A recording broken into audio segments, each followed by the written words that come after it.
Welcome to the storm. I don't think it's just a crazy coincidence that the sun shot off blast number 7 at us on the 33rd day of the Hebrew calendar, 2024, and also 33 days after the third and final Great American Eclipse of April 8th. Like I never get tired of saying, 33 and 333 are Jesus's numbers. 7 big fast warning shots across our bow, and casting us into quite a geomagnetic storm. Funny that they even call it the bow shock. Shock waves created when the solar winds blow on a planet's magnetic field. It may give a whole new meaning of the 4 winds being held back from blowing on the earth in the first verse of Revelation chapter 7. Riders on the storm. It's what I've always called those horsemen too. It's just the way I read those words in Greek. The rider of the light, the rider of the fire, the rider of the darkness, and the rider of the spring. I might as well talk about these riders on the storm a little in this video, since I think this video is mostly just a quick update for my channel here, and what direction I'll be taking my work in going forward. I do have a few high watch dates that I've got my eye on, and of course I'm always looking for any specific confirmation in the Gospels and Revelation and current events and things. May 18th is just a couple of days away, and it will be 40 days from the April 8th eclipse when all those Ninevehs were darkened across the U.S. So I know a lot of people have their eyes on this coming Saturday, May 18th. Of course, from this point forward, I feel like every day is a great day for a rapture. One date that may prove to be a big one this year is the 9th of Av, and the other one is Jesus' current birth date of October 7th. We will also be having another eclipse this year, which I think is pretty significant, which will be on October 2nd, and Rosh Hashanah, the Feast of Trumpets, starts at sundown that day. And Saturn will be exactly on the line of the waters of Aquarius during that eclipse. And I'll talk a little about those dates in this video. If you've been keeping up with my videos here and all that I've been showing so far, you know that I've pinpointed several specific dates, things John specifically told us to find. And if you watch the next few videos I'll be putting out, you should easily be able to cross that Rubicon with me, and there will be no going back.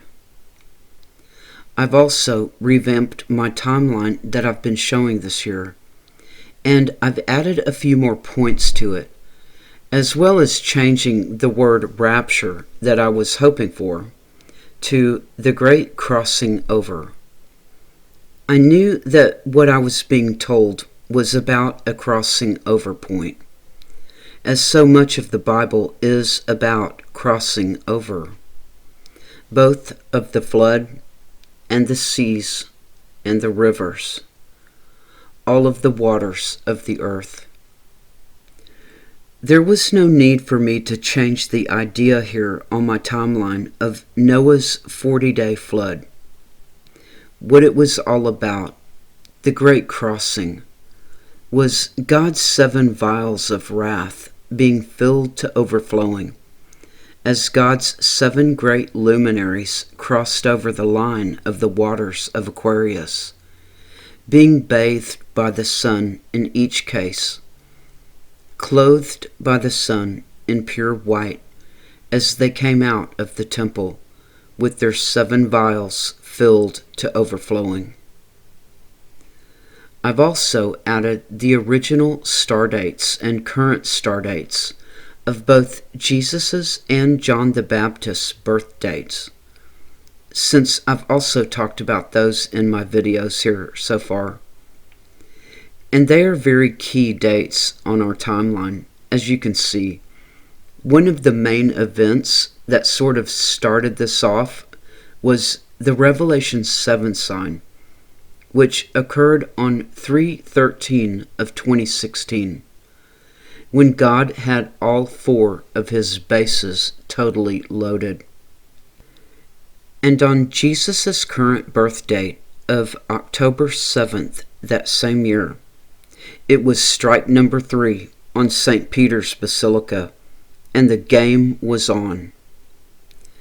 During those 40 days of Noah's flood of troubles, again on the very date of John the Baptist's birth date, exactly 8 years and 8 chapters later, to the very date and verse number, God's team took the field in a spectacular display of his magnificent menorah, with of course the team captain standing front and center to light them all.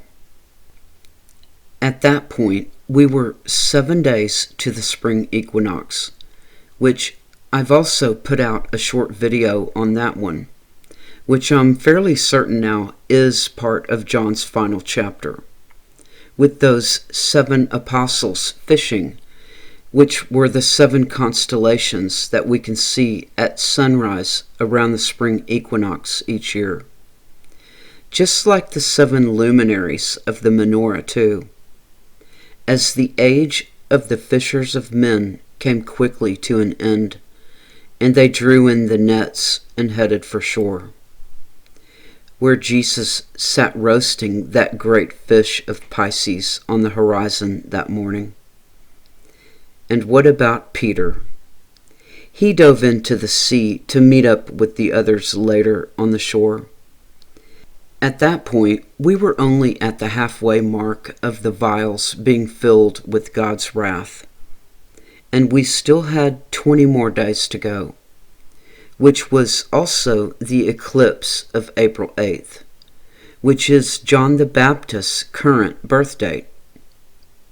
And as I've shown in Stellarium, Venus, the bride or the church, or perhaps even Peter, was diving into those waters of Aquarius the day after the equinox, and crossing the line of the waters of Aquarius on 3/22.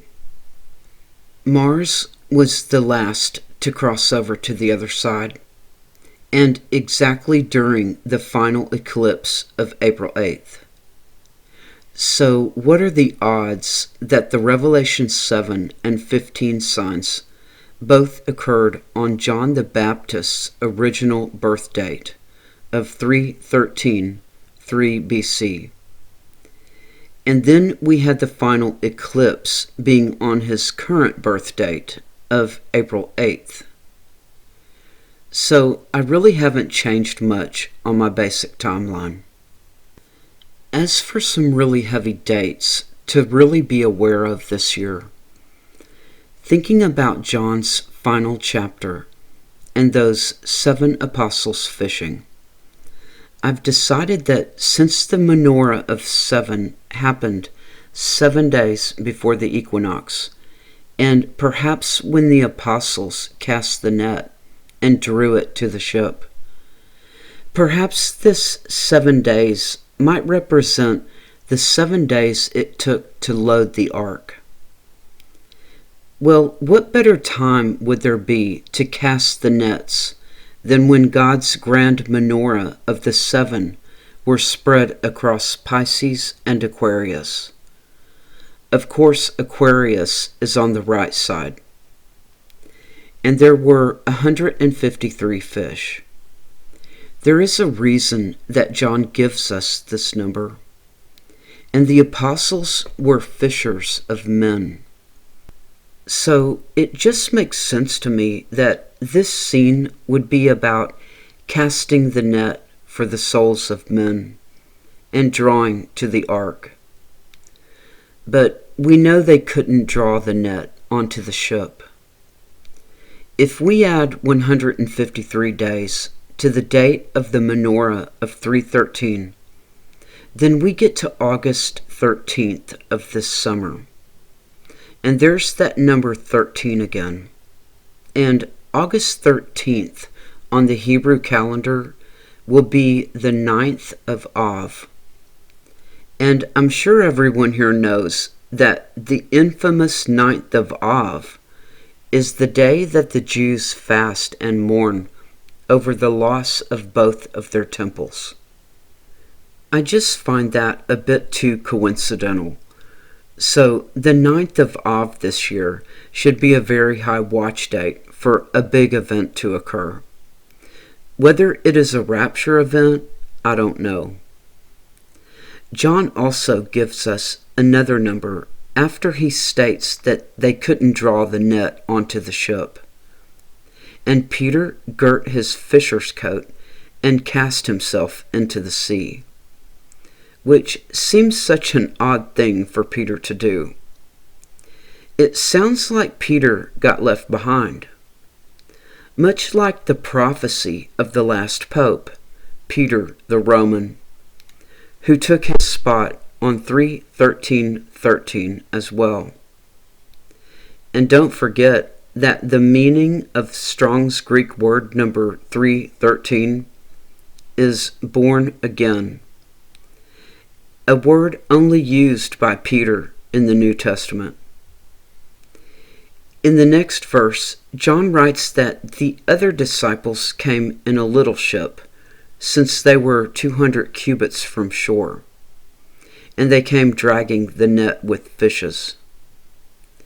So, knowing that Peter represents the church, and so does Venus, and that I've always talked about Venus number 5 to dive into the waters of Aquarius and crossing over on 3:22. I added the 200 number that John gives us from the point where Peter or Venus entered the waters on 3:21. And the date came up October 7th, Jesus' current birth date.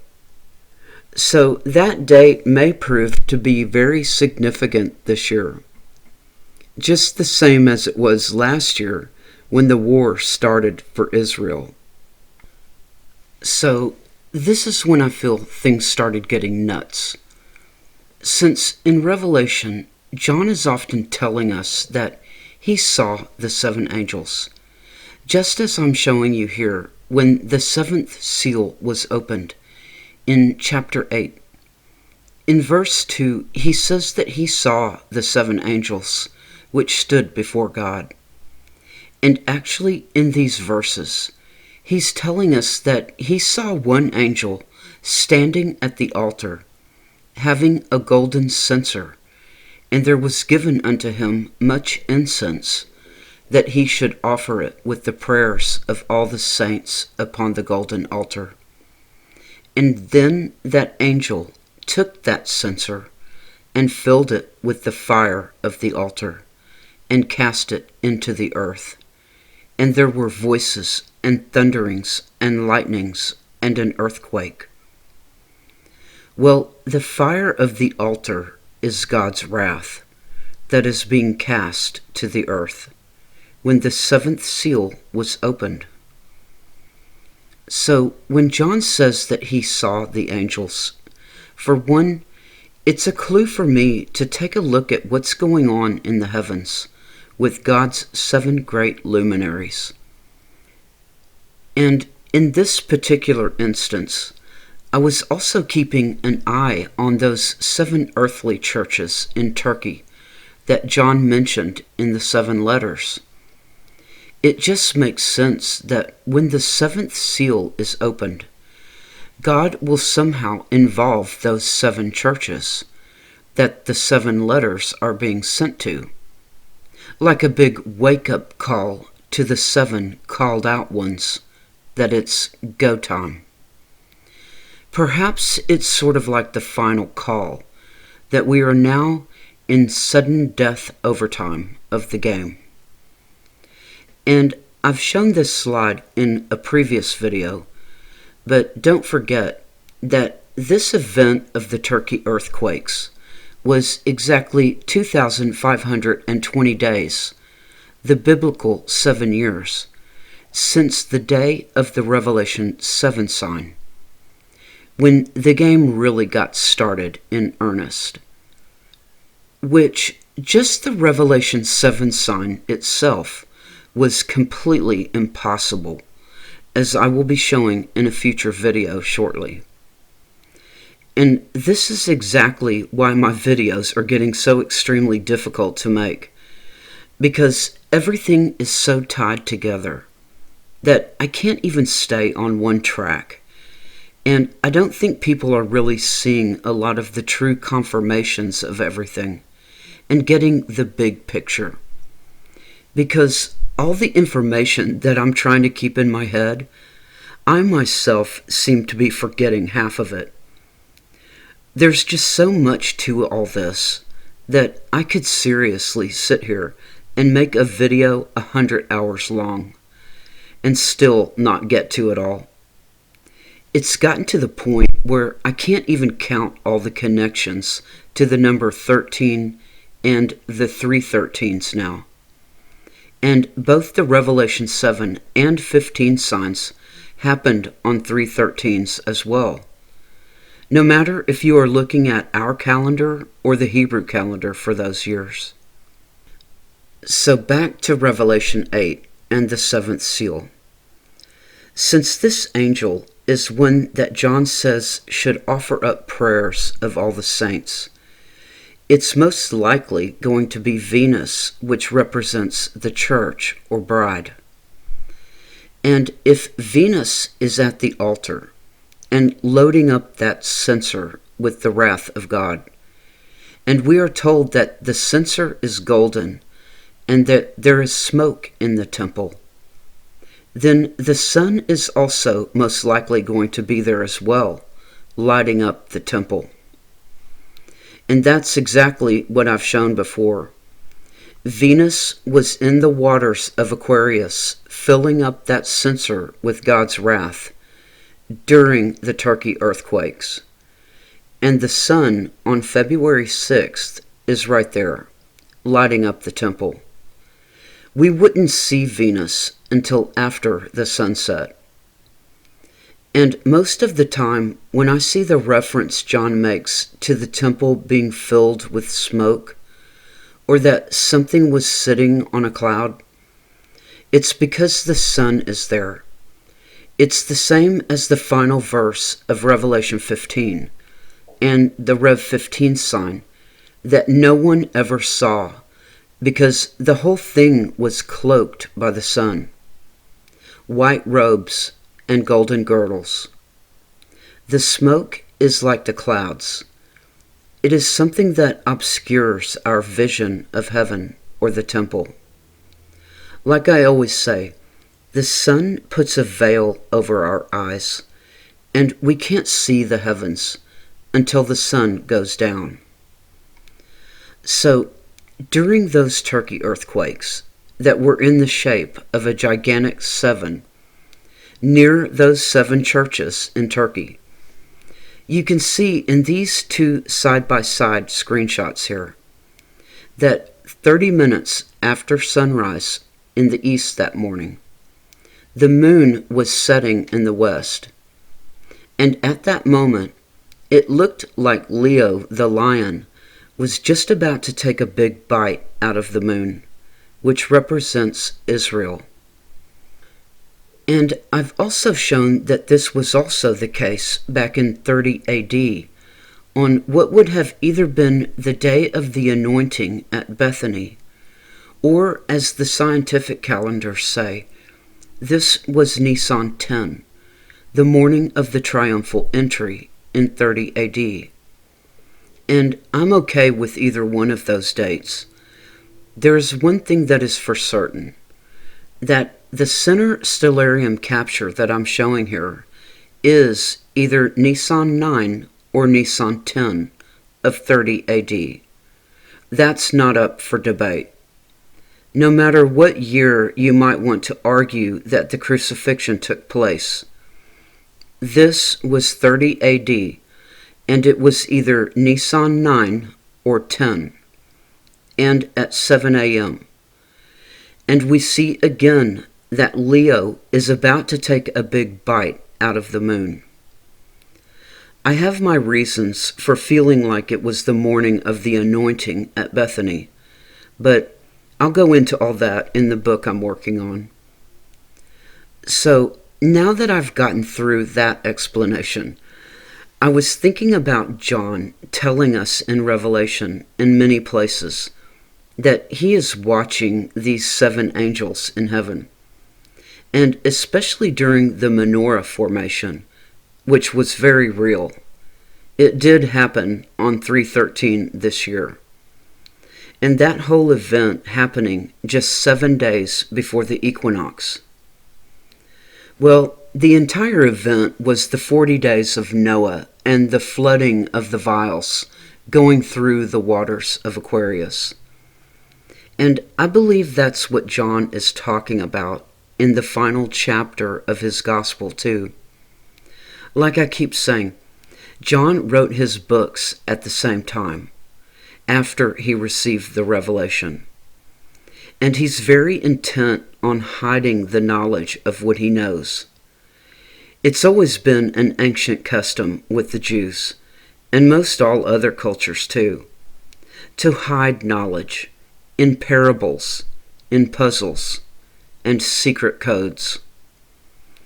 And I'm thinking on John's final chapter when he tells us that when the nets were cast and they tried to draw the net to the ship, and the menorah formation of the 7 days to the equinox, and the 7 days that it took to load the ark.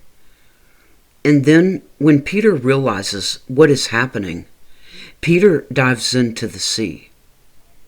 So I looked to see what exactly was happening when Venus dove into the waters of Aquarius right after the equinox this year.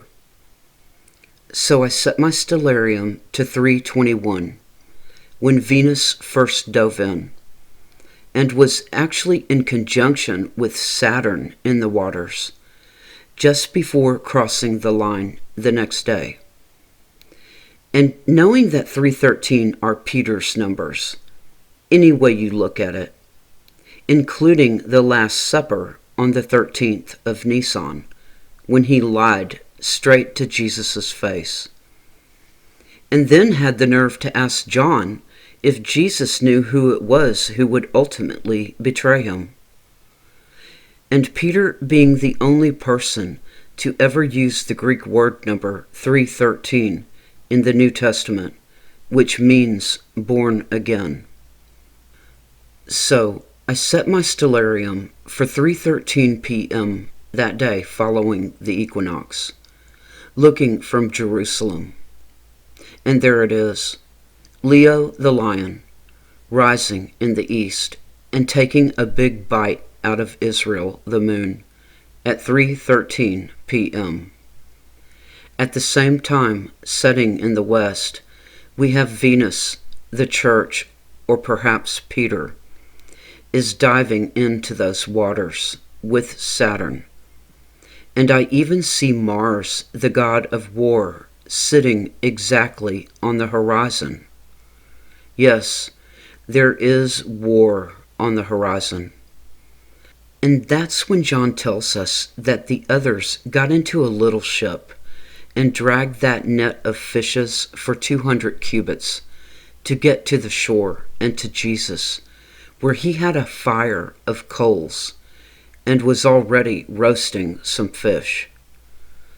And 200 days from 321 lands exactly on Jesus' birthday, October 7th. When I really think about it, I don't think I want to be one of those 153 fish that they caught in their snares and couldn't really load onto the ark. It sounds to me like Jesus has a big fire going, ready to roast those fish on his birthday this year.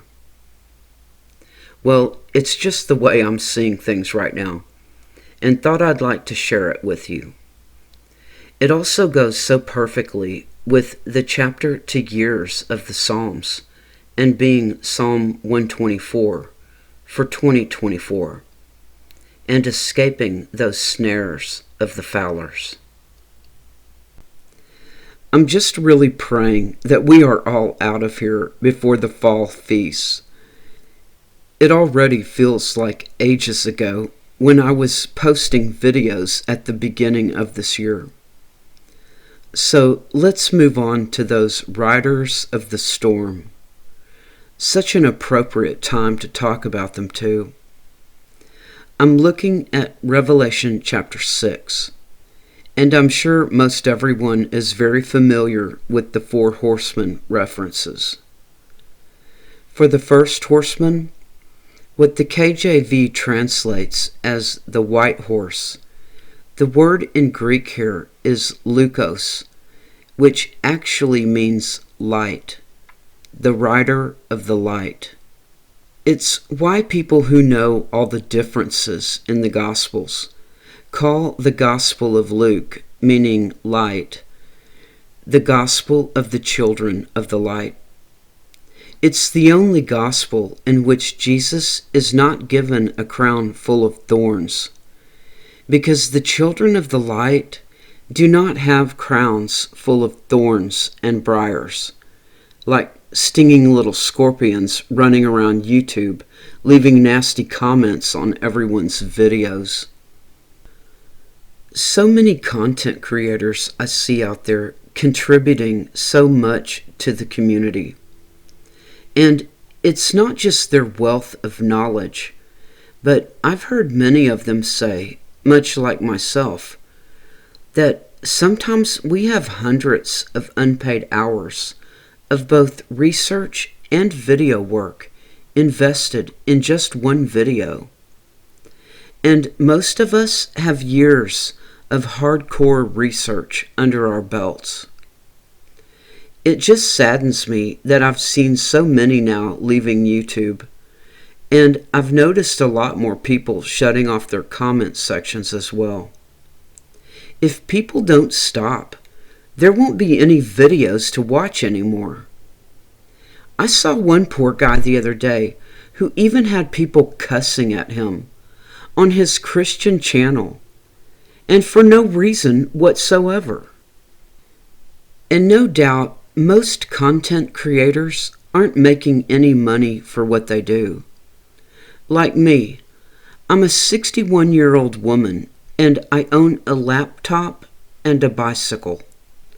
And I've been working my tail off for 4 years now on YouTube, creating free content.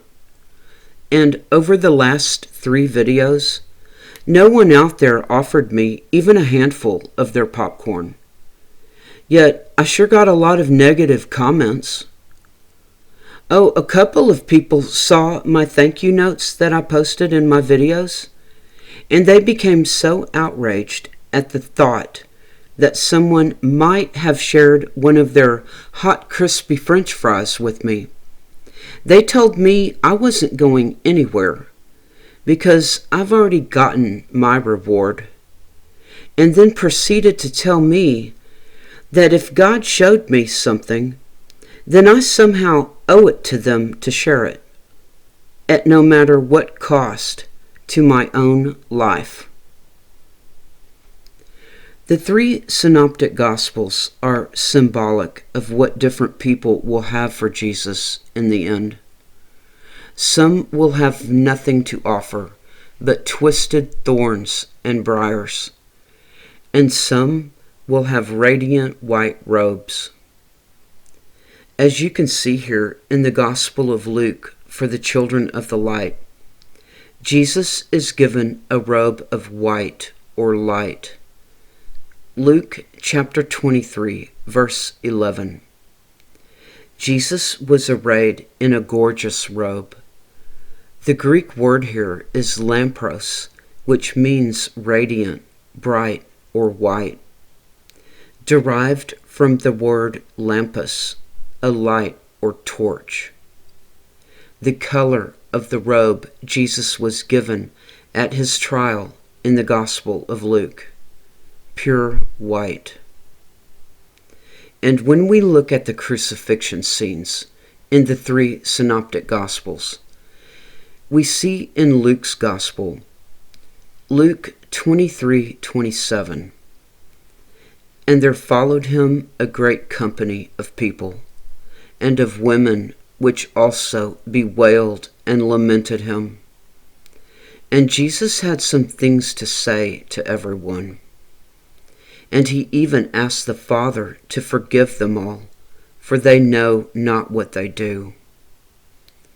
But if you look at the other Gospels, Jesus had nothing to say to the crowd, who was reviling and wagging their heads and mocking him. And of course, the Gospel of Luke is the only Gospel in which Jesus saved a sinner being crucified alongside him. And if anyone here has been with me a while, you've seen this old slide before. In Matthew it says, "The thieves also which were crucified with him cast the same in his teeth, and all were forsaken." In Mark he writes that they that were crucified with him reviled him, and all were forsaken. But in Luke, the Gospel of the children of the light, we read, "And one of the malefactors which were hanged railed on him, saying, If thou be Christ, save thyself and us." There are no ifs with God. But the other answering rebuked him, saying, "Dost not thou fear God, seeing thou art in the same condemnation? And we indeed justly, for we receive the due reward of our deeds. But this man hath done nothing amiss." And he said unto Jesus, "Lord, remember me when thou comest into thy kingdom." And Jesus said unto him, "Verily I say unto thee, today shalt thou be with me in paradise."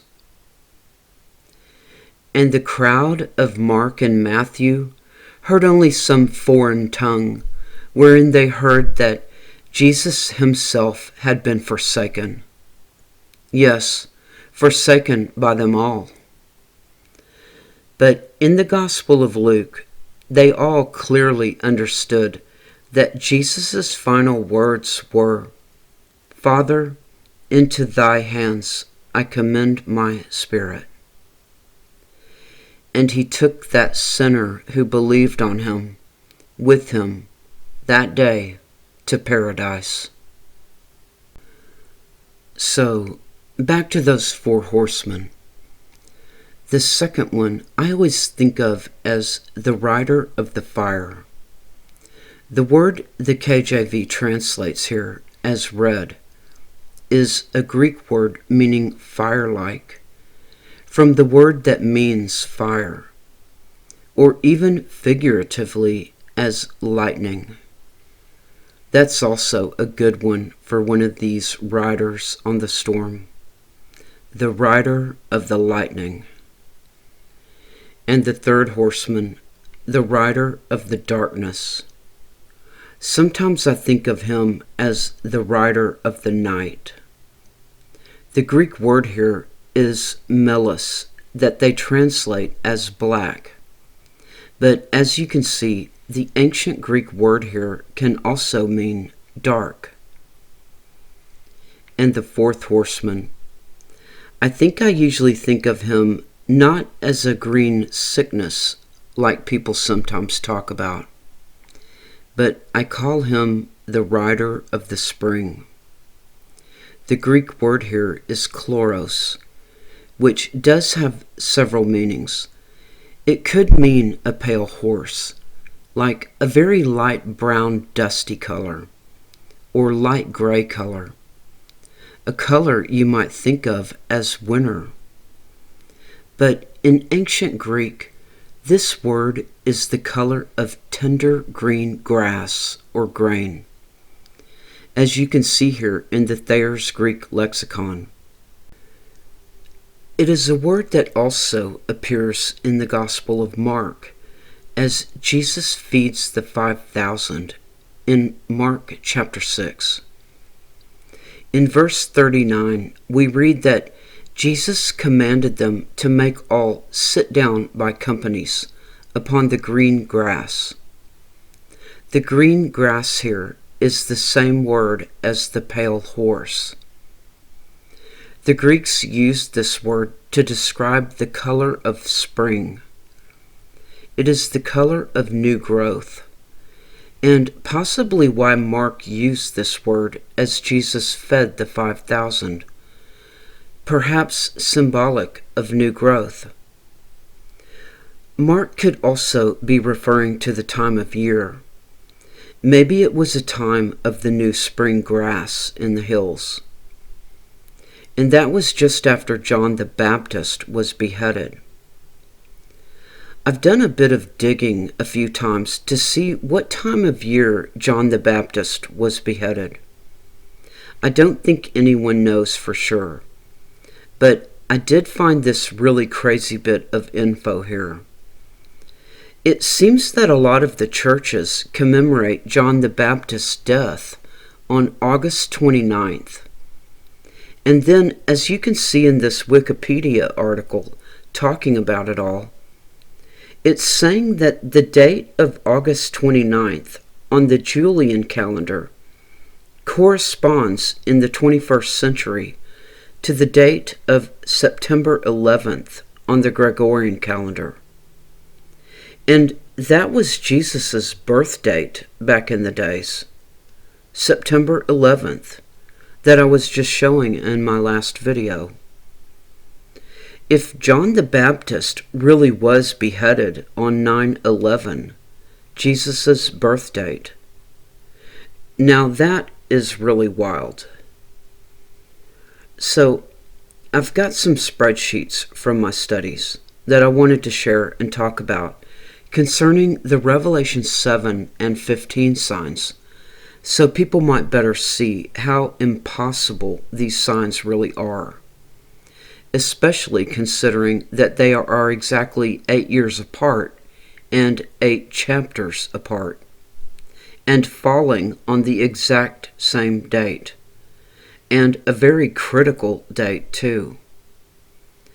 I'm actually not sure that either one of these signs has ever happened before. And I can say with 100% certainty that both of them together, like John is talking about, 8 years apart and on the same dates, it's never happened in the history of the world, ever. As time permits, I'll start a series of short videos here that are to the point. No fluff talking, but simply trying to teach a few things and showing some facts. I'll make a separate playlist here and number those episodes in order, because I'll try to lay things out in some sort of organized fashion to hopefully bring things together better. I'm totally aware that my information this year is a bit scattered, so I'll do better going forward. But mostly I'm wanting to work on what I'm calling my new video book that's going to be all kinds of information, which I've barely even started work on at this point. And no doubt I'll be talking more about my project and my new space over at Patreon in future videos here. I'll start posting links under my videos for my new space if anyone wants to join me over there. There's not much posted there just yet, but I'm working on it. Those dark storm clouds are no longer approaching on the horizon. The storm has arrived. May God be your shelter in the storms.